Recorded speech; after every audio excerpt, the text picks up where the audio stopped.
l'actualité du renard bleu. Un article, une réaction pour aiguiser l'esprit critique. Et aujourd'hui, je vous parle donc de la polémique Yann Moix. Je vous ai sélectionné un article donc dans La Voix du Nord, mais j'aurais pu sélectionner n'importe quel journal gratuit de la presse accessible gratuitement même sur Internet.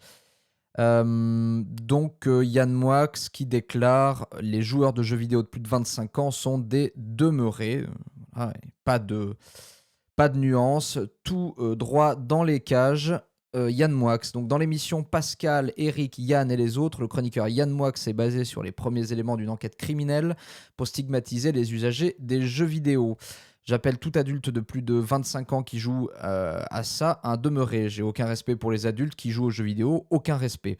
Nouvelle sortie du chroniqueur Yann Moix dans son émission sur C8, Pascal, Eric, Yann et les autres, le 13 février dernier, qui voit une corrélation entre le mal-être des enfants, qui d'ailleurs sont enfants jusqu'à l'âge de 25 ans, et l'accoutumance à ces jeux complètement abétissantes, débilants, que les parents fréquentent également. Selon lui, il y a des choses plus intelligentes à faire que d'aller se souiller le cerveau et insulter sa propre intelligence et son être, même que d'aller sur des écrans jouer à des singes, des bananes et des serial killers. Vous êtes des abrutis. Il réagissait sur la thématique de la violence liée aux jeux vidéo, débat suscité après le meurtre de Louise, donc le 7 février dernier, par l'un de ses voisins âgé de 23 ans, usager régulier de jeux vidéo.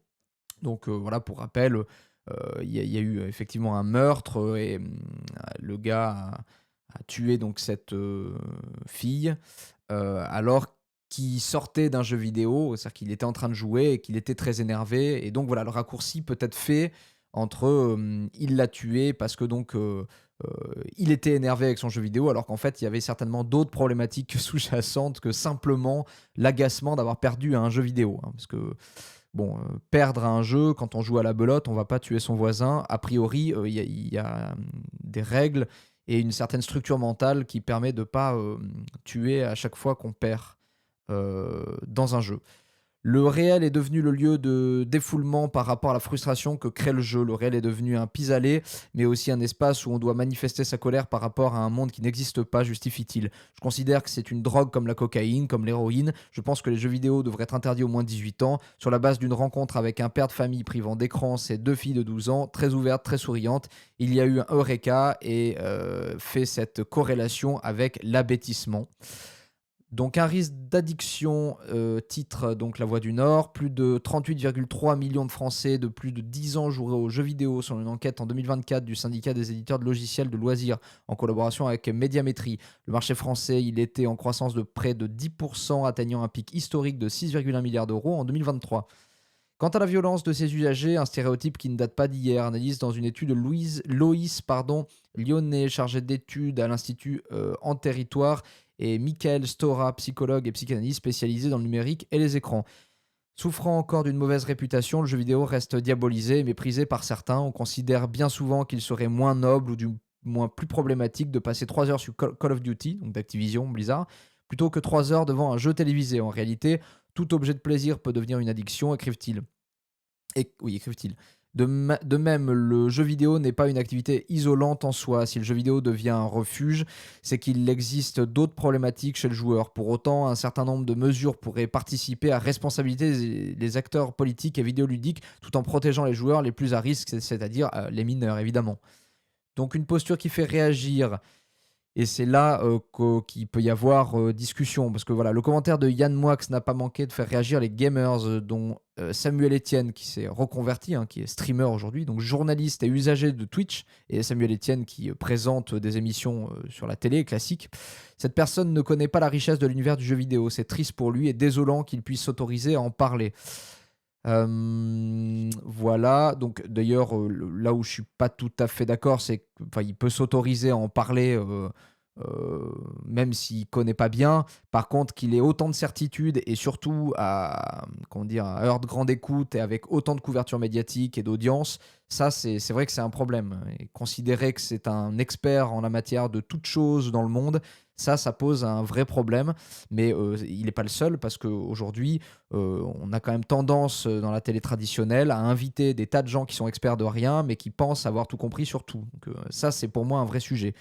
Non, les jeux vidéo ne sont pas abrutissants, continue Samuel Etienne. Donc non, les jeux vidéo ne créent pas des criminels, ils ne rendent pas violents. C'est ému en nous contactant par mail. Pardon, c'est donc Machalot, association culturelle, sociale et numérique à Saint-Martin-Boulogne. Avant les jeux vidéo, il y a un être humain et tous sont différents. Nous sommes une association de joueurs et aucun de nous n'a commis l'irréparable après une défaite. Nous organisons chaque année un événement culturel geek où nous proposons des tournois avec d'autres partenaires associatifs et parmi les visiteurs de la Boulogne Geek Festival. Nous n'avons jamais vécu cela, ni même obligé qui que ce soit à se calmer suite à une défaite dans un jeu. Après cette vague d'indignation, rappelons qu'il est devenu tendance de faire du rage baiting pour avoir de l'audience, comme l'expliquait la BBC fin décembre. Une créatrice de contenu, Winta Sezu, je ne connais pas, confie à nos confrères avoir gagné 150 000 € en publiant sur les réseaux sociaux des vidéos dans lesquelles elle se plaignait d'être trop jolie. Une posture destinée à mettre viscéralement en colère les internautes pour engranger, partager et like de contenu et donc augmenter la viralité de ses productions et le gain de leur monétisation. Mais c'est vraiment le sujet, en fait, je pense, de la couverture médiatique aujourd'hui. C'est que pour être couvert médiatiquement sur les réseaux sociaux, et il y a quasiment plus que ça, parce que les réseaux sociaux sont vraiment l'extension du quotidien dans la vie des gens, de l'information et voire de la désinformation. Elon Musk et Trump, etc., puis les Russes l'ont bien compris.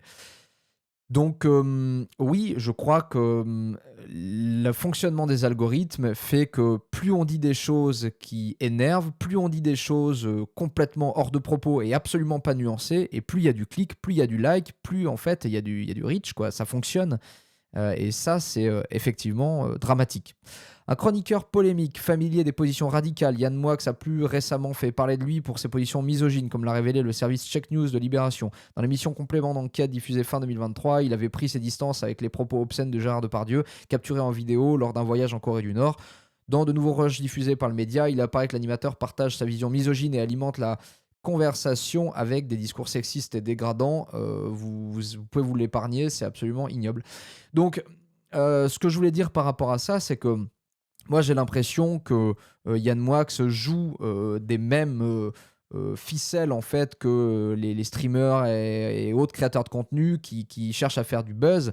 À l'instar d'ailleurs de ce que peut faire un Trump aujourd'hui sur les réseaux, c'est-à-dire qu'il va dire des trucs complètement fantasques, complètement délirants, extrêmement provoquants, et puis il réussit son coup. C'est-à-dire que ça fait du clic, ça fait de l'audience, ça fait du business, ça fait du pognon. Moi, j'ai l'impression que si Yann Moix a pas conscientisé ça, alors dans ce cas-là, c'est une marionnette. Il est invité sur les plateaux simplement pour produire cet effet-là, hein, pour que C8 puisse faire des coupes, des shorts, des réels, bref, vous avez compris, des clips pour pouvoir faire du clic sur les réseaux sociaux. Et s'il en a conscience, ce qui serait plutôt faire un honneur à son intelligence, on peut à certains moments en douter, mais bon, pourquoi pas. En l'occurrence, s'il en a conscience, c'est pire, c'est-à-dire que il utilise en fait la provocation euh, avec beaucoup d'intolérance, beaucoup de haine viscérale pour pouvoir faire du clic pour sa propre marque Yann Moix. Et ça, c'est vrai que c'est dérangeant. La dernière chose, c'est que je me suis demandé en fait si je faisais cette petite chronique, parce qu'en réalité, euh, en faisant ça, j'alimente aussi la publicité Yann Moix, si vous voulez. Donc voilà, je suis un peu balancé. Je vous en ai parlé parce que ça permettait d'aborder le sujet de la couverture médiatique. Ça permettait d'aborder le sujet aussi des violences liées aux jeux vidéo. Moi, je suis absolument pas d'accord avec ça. Il y a des tas d'études et on pourrait renvoyer vers l'une et vers l'autre qui prouvent que c'est pas du tout corrélé. Mais vous savez, ça me fait penser à une chose, c'est que il y a 20 ou 30 ans, on disait les jeux de rôle, c'est vraiment ce qui fait que les gens déréalisent et deviennent fous. Et puis voilà, donc chaque époque a eu en fait son lot de stigmatisation et de responsable de la folie. Bon, moi j'ai le sentiment que la folie, elle est plutôt liée aux difficultés sociales, aux difficultés d'intégration dans un monde qui est de plus en plus déconnecté de la réalité, plus en plus numérique, plus en plus connecté en fait, à des serveurs, à la toile, etc.